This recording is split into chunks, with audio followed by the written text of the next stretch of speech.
todas atendem ao meu mandar. Sossegai, sossegai, seja o encapelado mar. Olá, que bênção é poder estar aqui com você mais uma vez nessa sala de bate-papo de teologia com a linguagem da gente. Esse canal, a proposta é edificar você, mas também ser edificado. Nós estamos sendo ricamente edificados com esse aprendizado. Gente, quando se ensina o sábio, Salomão disse que o seu conhecimento é aumentado. A nossa proposta tem sido apontar para essa gente sábia o caminho da verdade através da Escritura. Quem são essas pessoas? Gente simples, humilde de coração, que está sempre aberto para ouvir o conselho das Escrituras e dos mais experientes na fé. Por que não dizer experientes também no ministério cristão? Elas estão abertas a ouvir bons livros ou conselhos através dos livros e ampliar a sua visão de mundo. Nós entendemos que esses são aqueles fiéis citados por Paulo a Timóteo, que são capazes de aprender e ensinar a outros. É bom que se diga que a sabedoria que a Bíblia propõe não está ligada ao acúmulo de conhecimento ou a títulos acadêmicos, né? Ou coisas também do gênero, poderíamos dizer assim. Mas é a que é adquirida em Deus que nos distribui para os crentes gratuitamente. Abraham Kuyper diz que um sábio possui fé simples como de uma criança e doçura na sua alma. Sendo assim, ele é capaz de discernir o certo do errado, o falso do verdadeiro evangelho e não é levado por todo vento de doutrina. É o que nós chamamos de prática ou pratica uma teologia pura e simples, ou o evangelho puro e simples, como disse C.S. Lewis. Abrindo só um leque aqui para falar do nosso tempo, observe que os escândalos acontecidos nesses dias nos levam a pensar que se nós tivermos uma teologia mais balizada, haverá de trazer raízes profundas, mudar o nosso caráter e fazer com que a nossa árvore cresça, não caia, mas frutifique. Jesus disse que quem está plantado nele, esse dá muito fruto. Outra coisa que a teologia pura e simples nos leva a poder discernir em relação ao nosso tempo é a questão do aborto.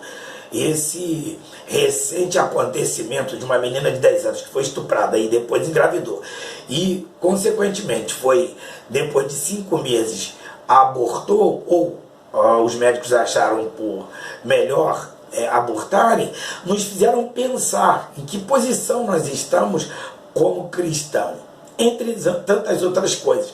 Essas semanas alguém nos perguntou sobre o inferno. Ele existe, pastor? Há uma teologia que diz que o inferno não existe.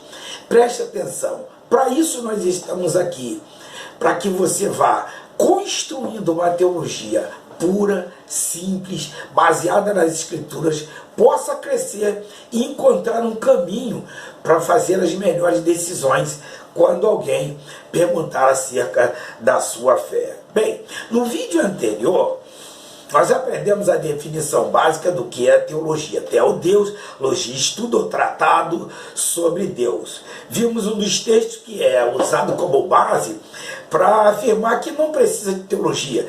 João 14, 26, que é o Espírito quem vai dar a mensagem do momento em que abrimos a boca lá no altar para pregar a palavra de Deus. E esse Espírito vai trazer o texto revelado com poder a nossa vida e nós compartilharemos com o altar. E nós concluímos o nosso pensamento afirmando que isso não é verdade, que isso não reflete a vontade de Deus e a verdade de Deus. Nós precisamos sim examinar, entender, elucidar as Escrituras a fim de explicar o texto, ou seja, entender seus próprios termos, em seus próprios termos, sem encaixar ou impor ideias pré-concebidas, impedindo o crescimento dos crentes até a estatura do varão perfeito. Eu gosto da palavra aos crentes de Colossos, Paulo dizendo, no capítulo 3, versículo 16, diz: a palavra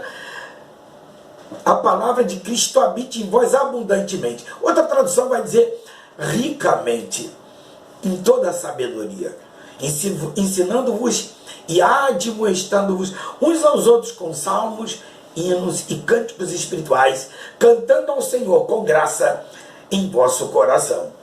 O louvor que ensina é fruto de uma mente cheia de Deus, cheia da sua palavra, e não dos modismos, e não das exigências ou apelos do mercado desse tempo. Vamos continuar nosso raciocínio, baseado em 2 Coríntios capítulo 3, versículo 2 a 6. Eu sou herdeiro de uma geração que dizia assim: a teologia esfria. Quem entra para o seminário morre, teologia mata. O clichê usado em dezenas de púlpitos era: a letra mata, irmão. E você, como eu, que é da minha geração, viu isso acontecer. Bem, vamos ao texto de 2 Coríntios 3, 4, 5 e 6, a fim de poder refletir o que Paulo está dizendo nesse texto. Não que sejamos capazes, por nós, de pensar alguma coisa como de nós mesmos, mas a nossa capacidade vem de Deus, o qual nos fez também capazes de ser ministros do Novo Testamento, não da letra, mas do Espírito, porque a letra mata e o Espírito vivifica. De maneira simplista, né? Ou diria eu, de maneira bem simples, o que Paulo está tratando aqui, ou declarando, é que a capacidade e a autoridade para transformar o coração do homem não vinha de suas aptidões nem recursos humanos, mas do Evangelho, que tem origem no poder de Deus. Veja a sua declaração em 1 Coríntios, capítulo 2, versículo de 1 a 5. E eu, irmãos, quando eu fui ter convosco, anunciando-vos o testemunho de Deus, não o fiz com ostentação de linguagem ou sabedoria, porque decidi nada saber entre vós, senão a Jesus Cristo e este crucificado. Foi em fraqueza, em temor, em grande temor, que estive entre vós. A minha palavra e a minha pregação não consistiram em linguagem persuasiva de sabedoria, mas em demonstração de espírito de poder, para que a vossa fé não se apoiasse em sabedoria humana, e sim no poder de Deus. Ou seja, o objetivo, o foco da mensagem que Paulo pregava era alcançar o coração do pecador através do Evangelho de Cristo, ou seja, ministério terreno, morte e ressurreição de Jesus. Para Paulo, isso faz sentido, e não a exposição de seu conhecimento adquirido aos pés de Gamaliel e outros. Ele sai de si mesmo, centraliza Cristo, o grande Salvador da humanidade. Os escândalos acontecem porque os homens querem se autovalorizar e expor a sua pessoa como grande protagonista da fé de outros.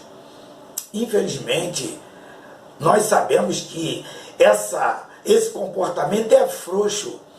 E como ele constrói todo o seu edifício na areia, quando vem os ventos, quando a chuva cai, quando os rios sobem, esse edifício construído de maneira personalista não sustenta e rui. E o problema não é ruir, mas é levar outros também a experimentarem a mesma derrota que ele agora está experimentando. Bem, quanto à letra da lei escrita por Moisés em tábuas de pedra, tinha uma função: gerar arrependimento, conduzir a verdade que salva, que é Cristo, de acordo com a fala de Russell Shedd. O fato de guardar os mandamentos não absolve o homem da condenação eterna, mesmo porque os mandamentos foram incumpríveis. Isso, e se assim fosse, Jesus não precisava vir, e a salvação seria meritória, e tanto a morte quanto a ressurreição de Cristo não teria sentido. Mas foi pelo Espírito que escreveu a moralidade da lei no nosso coração, no coração do povo de Deus, pelo dom gratuito do próprio Deus. Ezequiel diz: e vos darei um coração novo, e porei dentro de vós um espírito novo, e tirarei o coração de pedra, e vos darei um coração de carne, e porei dentro de vós o meu espírito, e fareis que andei nos meus estatutos, e guardareis os meus juízos, e observareis. A lei de Moisés teve sua importância, entanto, a glória revelada em Cristo é muito maior. Beckine, em seu comentário no Novo Testamento, diz isso. Vejamos. Porquanto que era impossível a lei, Paulo escrevendo aos Romanos, que estava enferma pela carne, Deus enviando o seu Filho, em semelhança da carne, do pecado pelo pecado, condenou o pecado na carne, para que a justiça da lei se cumprisse em nós, que não andamos segundo a carne, mas segundo o Espírito. Então, a letra da lei mata. Por que mata? Mata porque apenas denuncia e pune o erro ou o pecado. Mas a graça justifica o culpado mediante a morte de Jesus na cruz do Calvário. Paulo aos Gálatas ensinou, sabendo, contudo, que o homem não é justificado por obras da lei, sim mediante a fé em Cristo Jesus. Também temos crido em Cristo, para que fôssemos justificados pela fé em Cristo, e não por obras da lei, pois por obras da lei ninguém será justificado. Mas se procurando ser justificados em Cristo, fomos nós mesmos também achados pecadores, dá-se ao caso de ser Cristo ministro do pecado? Certo que não. Porque se torna a edificar aquilo que destruir, a mim mesmo me constituo transgressor. Porque eu, mediante a própria lei, morri para a lei, a fim de viver para Deus. Estou crucificado com Cristo. Logo, já não sou eu quem vive, mas Cristo vive em mim. E esse viver que agora tenho na carne, vivo pela fé no Filho de Deus, que me amou a si mesmo, se entregou por mim. Não anulo a graça de Deus, pois se a justiça é mediante a lei, segue-se que morreu Cristo em vão. Na verdade, o que se percebe, analisando alguns casos ao longo dos anos, foram crentes mornos ou crentes frios, que se propuseram estudar teologia e acabaram se perdendo em ideias pré-concebidas, trilhando através de filosofias e ideias de homens, caminhos que podemos chamar de obscuros, e que os levaram a perder a fé. Então, a culpa não é da teologia, e muito menos das academias, mesmo porque toda boa teologia nos leva à piedade, ao divã de Deus, porque é feita com submissão à Bíblia, com os joelhos dobrados, com dependência integral da fonte da teologia, nesse caso, o nosso Deus. A luz na mente deve acender o fogo no nosso coração, como diz Jonathan Edwards. Quanto mais entendimento, mais paixão por Deus e a sua palavra, e não em contrário. O equilíbrio deve nortear.